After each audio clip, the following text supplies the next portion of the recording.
Hello everyone. Today we will first discuss what is rate of return, what is distribution of rate of return, and then we'll try to estimate volatility using historical data on returns. Okay, so we have to find distribution of rate of return first. Okay.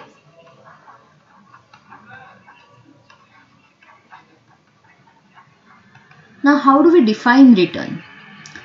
There are actually various ways in which one can define return, but mostly something like relative return is preferred, because gaining say 10 rupees when you have invested 100 rupees is not equivalent to gaining 10 rupees when you have invested 1000 rupees. How much you invest, that is also important while talking about the profit that you have got. Okay, so we have seen that generally we talk about continuous compounding. Okay, so in return also we will assume that there is continuous compounding. So let X be the continuously compounded rate of return. Okay, let X be the continuously compounded rate of return.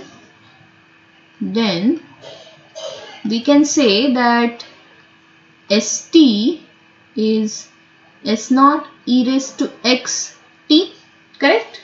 Because X is rate of return. So when S0 earns return at the rate of X, what we get is ST, correct? So from this, what I am going to get, log of ST would be log of S0 plus XT. So X would be log of ST by S0 and then 1 by T. Is it okay? So this would be my definition of return. 1 upon T log of ST upon S0. And we already know something about distribution of log of ST upon S0. Last time we saw distribution of log of ST given S0. So when S0 is known, we know the distribution.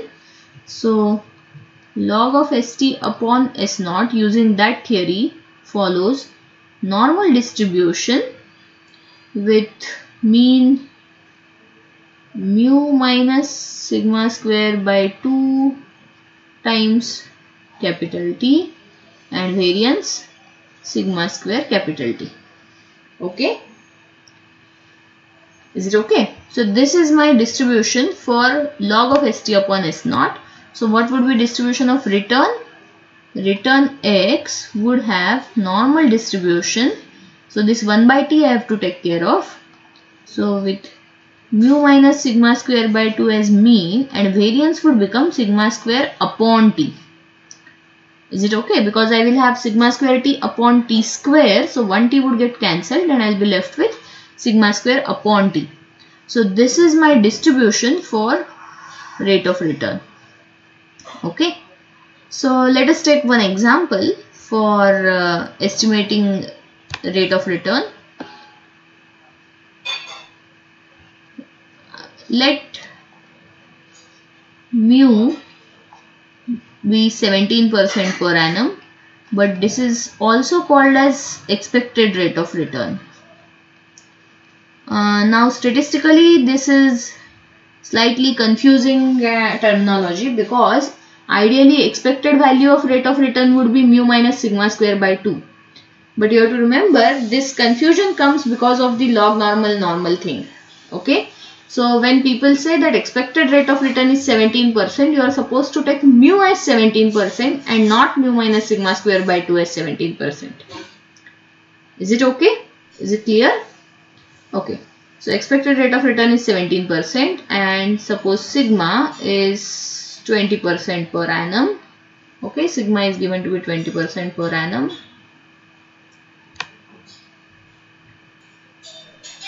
This sigma is also called as volatility. Okay, this sigma is called as volatility. So sigma is suppose 20% per annum. Then we have to find confidence interval for average rate of return realized over 3 years. Okay, average rate of return realized over a 3-year period. Okay.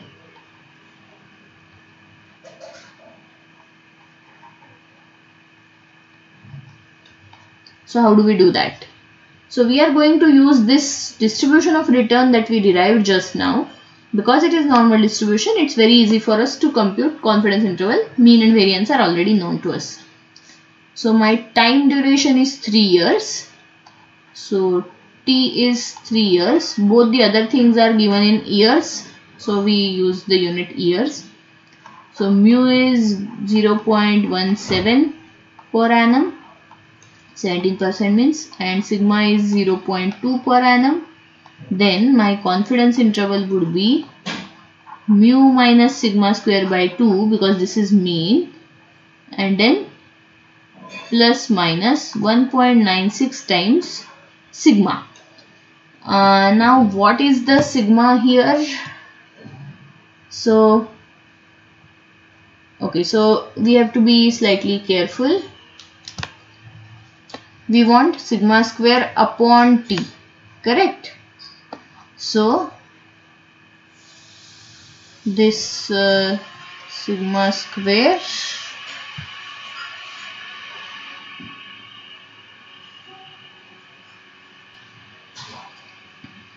upon T means, so 0.2 square upon 3. Okay, so this would be my confidence interval. So 0.17 minus 0.2 square upon 2 plus or minus 1.96 0.2 square by 3. Okay, so whatever is the solution, that becomes your confidence interval. Okay, this why we are finding the distribution of rate of return, because as I said, we are interested in estimating volatility. Volatility is this sigma.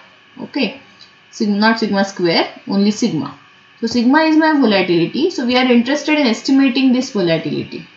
Okay, so by the way, this again there is a slight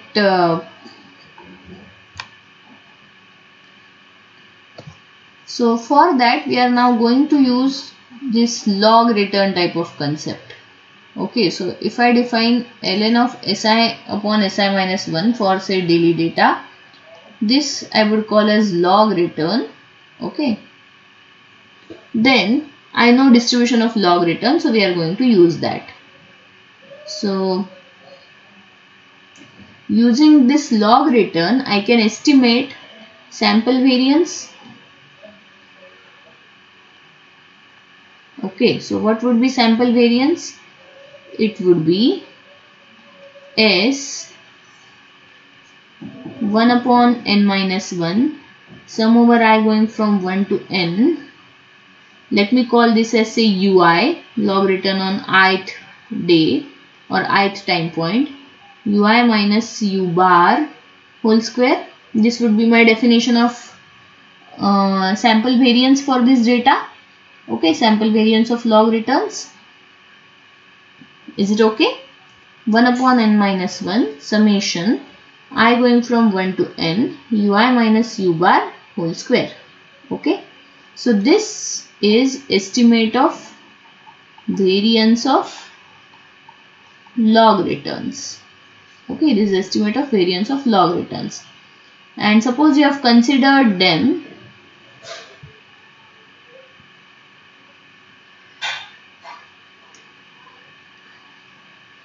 So what this gap between Si and Si minus 1, I mean the time lag, let that time lag be tau.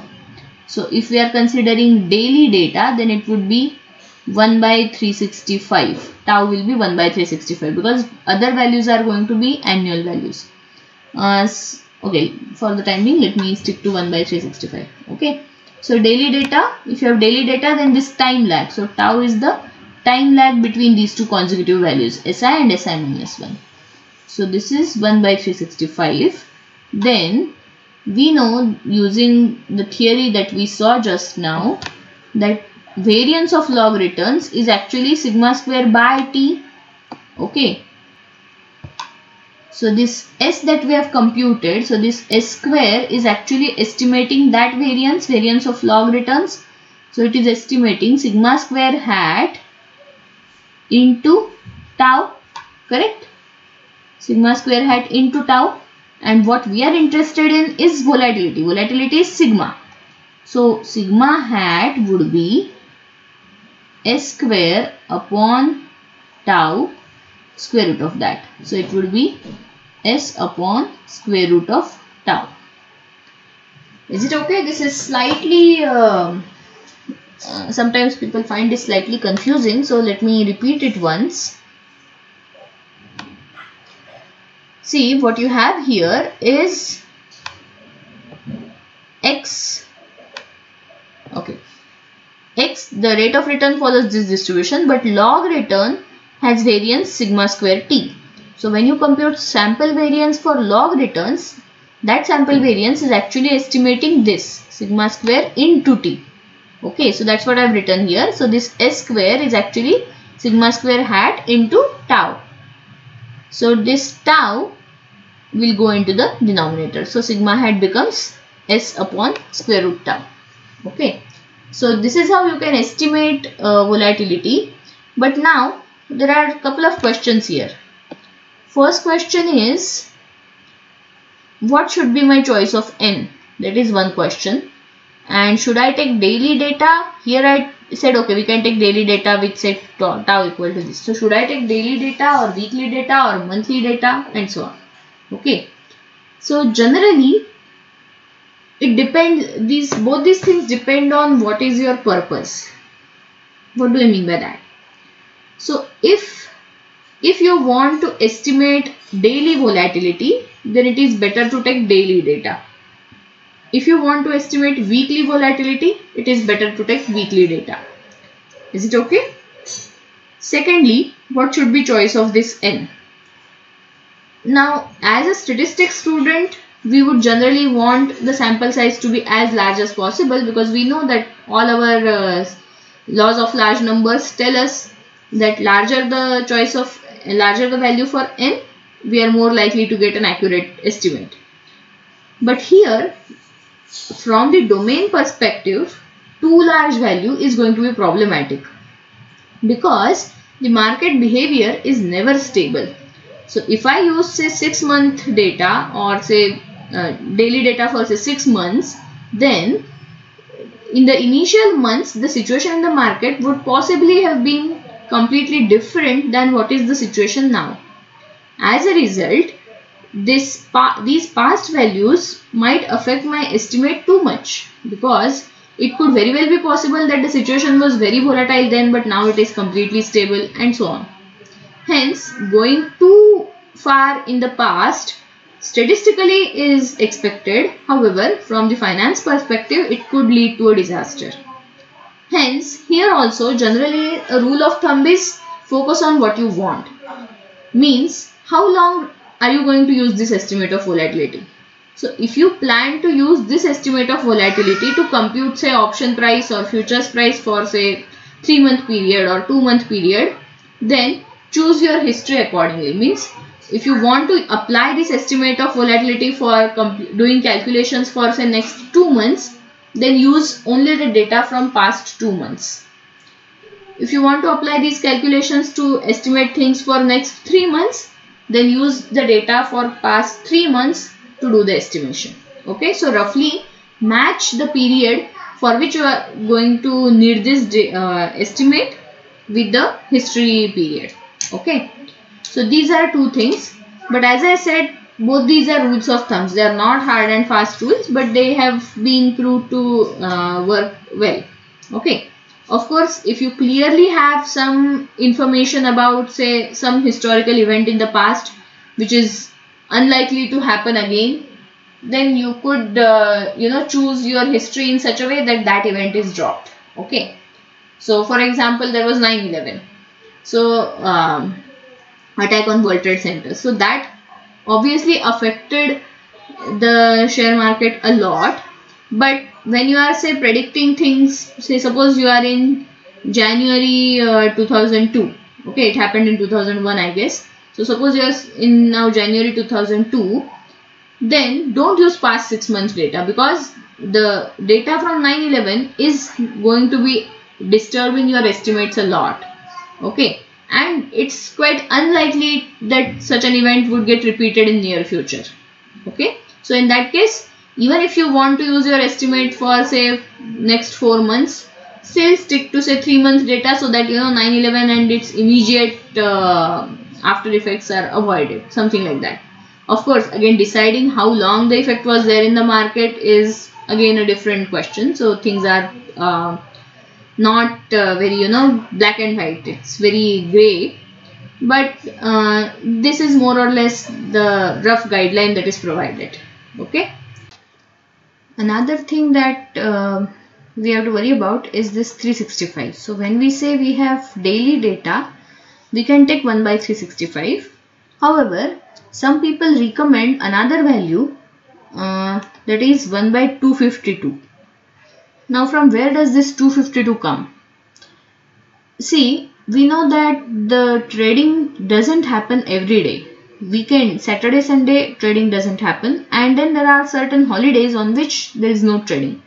So the number of trading days is roughly 252. Okay, in a leap year it may be 253. So generally the number of trading days is 252. So sometimes people feel that we should focus on the trading days and not all the days in a year.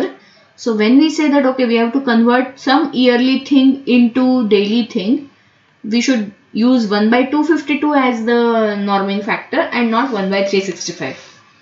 This is suggestion given by some people, not just here but in general also while converting interest rate, etc. But in historical volatility estimation also this comes into picture. Okay, so you can use 1/252 if you have to worry about only the trading days and not in general any days, or you can stick to 1/365. Is it okay? So this is historical way of estimating volatility. There is another way of estimating volatility. It is known as implied volatility. Okay, so what is implied volatility? We are going to derive formulae for optimal price for options. So far we have done derivations for optimal price of futures only. For options we just gave lower and upper bounds for the optimal price. We did not give the actual formula, but we are going to derive that soon. So when we compute that formula for option price, let's say for call option price, it will be some function of volatility. Okay, of course it's going to depend on volatility. Okay, can you think how?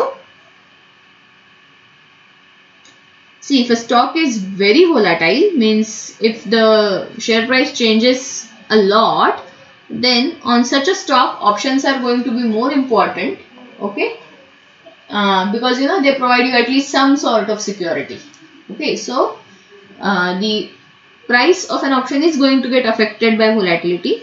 So when we study, we are going to see formula for call price. So you will have that as a function of volatility. So what we can do is, if everything else is known in that formula, so current stock price, etc., etc., and we know the current option price, then we can solve this equation for sigma. Okay, C would be known, current option price would be known, and everything else on the right hand side is suppose known except for volatility. Then we solve this equation for sigma and we get one estimate of sigma. So that is known as implied volatility. Okay, that is known as implied volatility. So these are two ways, historical method of estimation and implied volatility estimation. These are two ways in which volatility can be estimated. But of course, as you might have realized, option price also changes daily. You might have downloaded the data from NSE by now for the assignment, and you might have realized that option price changes daily. As a result, you will get again one daily estimate of volatility, sigma 1 hat, sigma 2 hat, sigma 3 hat, etc. So again you can take say average over a monthly data or say 3 monthly data and then present it as your final estimate of volatility. Okay.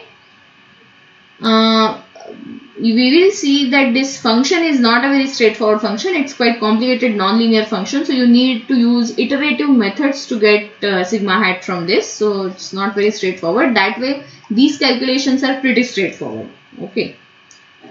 So these are the two methods in which we can estimate volatility.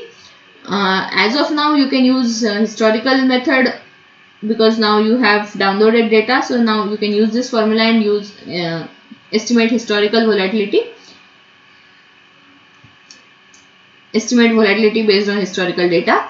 Implied volatility type of estimation you may not be able to do right now, but I wanted you to tell this because they are two methods of the same thing. So I wanted them to be together in the lecture.